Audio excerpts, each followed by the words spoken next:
The bad news is that when our sun finally dies, Earth will be reduced to a ruined lump of iron, if it's not outright consumed. The good news is, well, there is no good news. All things must come to an end, even our own solar system. But thankfully, we don't have to sweat about anything in the short term. That moment is billions of years away. The sun gives energy to life on Earth, and without this star, we wouldn't be here. But even stars have limited lifetimes, and someday our sun will die. You don't need to worry about this solar death anytime soon, though.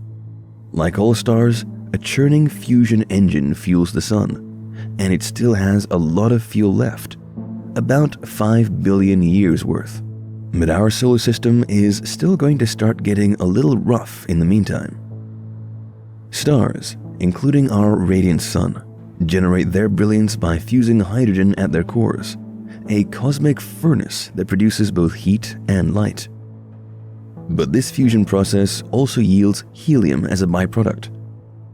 As eons roll on, our sun ages, accumulating ever more helium within its core. This helium surplus becomes a barrier, hindering hydrogen fusion. It's almost like pollution clogging the energy factory. To maintain equilibrium, the sun's core embarks on a journey of heating up progressively. The outcome is an increasingly scorching sun. Back in the era of the dinosaurs, the sun they basked under was smaller and dimmer compared to our dazzling present-day star.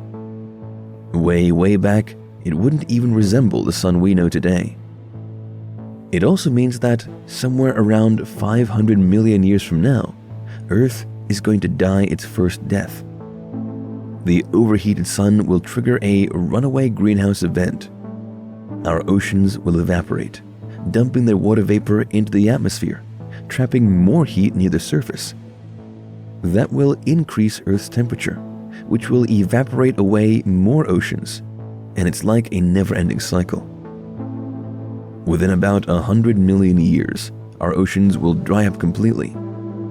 Without lubrication, the plate tectonics that pull carbon and other greenhouse gases below the crust will grind to a halt. The atmosphere puffs up and eventually takes off like a deflating balloon.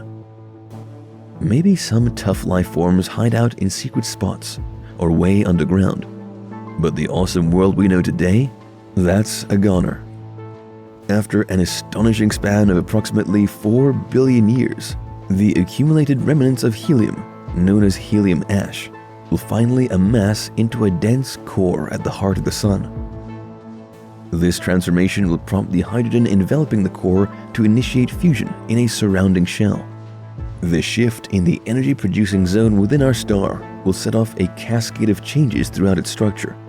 The sun, responding to this internal reconfiguration, will undergo a remarkable expansion, swelling to multiples of its current size. In an intriguing twist, as the outer layers of the sun distance themselves from the central core, the surface temperature will paradoxically drop, causing a shift in its color towards longer wavelengths. This magnificent transformation will mark the sun's transition into a phase known as a red giant. Astronomers aren't exactly sure how large the sun will become at this stage. It will most certainly swallow Mercury and Venus.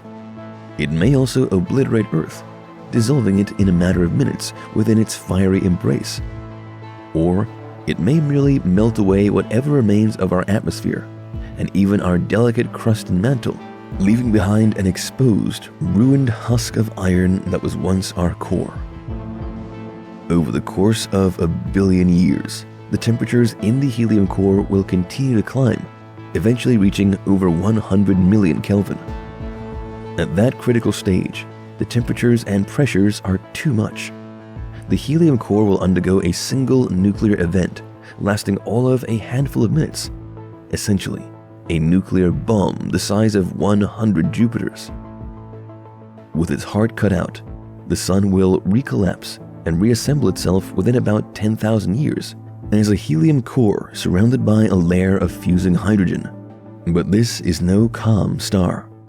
This time, the temperatures in the core will be high enough to trigger helium fusion. This reborn sun will be about 10 times wider and 40 times brighter than it was before. And a new cycle will begin. Helium fusion produces its own byproducts of carbon and oxygen, which can now do their own job of polluting the innermost core. But helium fusion isn't as efficient as hydrogen fusion, and so the helium burning will take place at a much faster rate. This phase of the sun's life will only last about 100 million years, a cosmic blink. The same story will repeat, but now with all the temperatures and energies ramped up. Too much carbon and oxygen will collect in the core. The helium fusion will move into a shell surrounding that, with the hydrogen fusion making an even larger encompassing shell.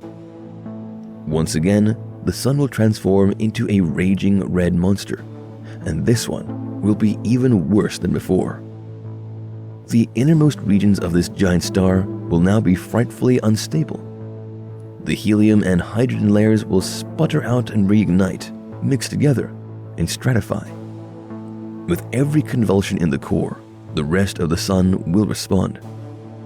At its most extreme, the outermost tendrils of the sun's atmosphere could extend to the orbit of Jupiter. At the other end, it could shrink down almost to its former size.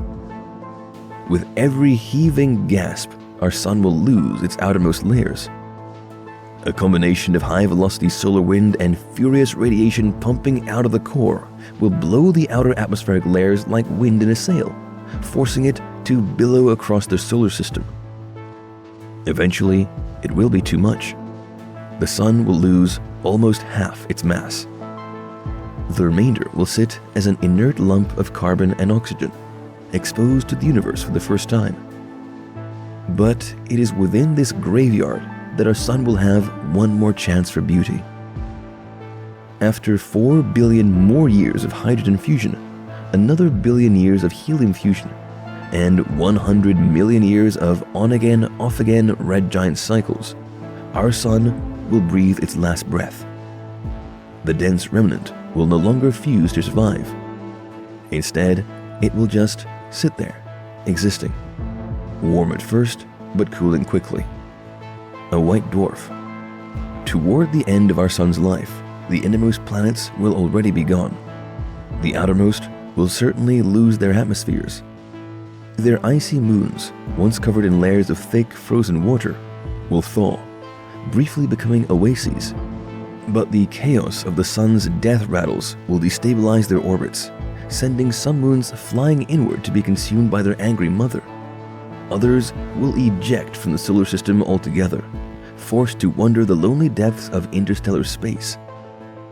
As for the white dwarf, it will initially have a temperature of over 100 million Kelvin, hot enough to emit powerful X-ray radiation.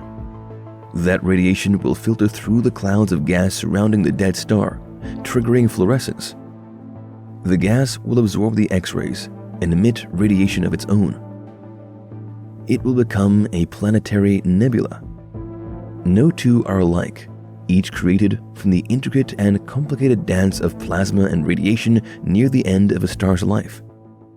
There's no telling what art our own sun will create in its dying days, but future observers could get a glimpse. The white dwarf will only be this hot for about 10,000 years. But if some astronomer on some alien world trains their telescope in our direction at the right time, they will see something beautiful.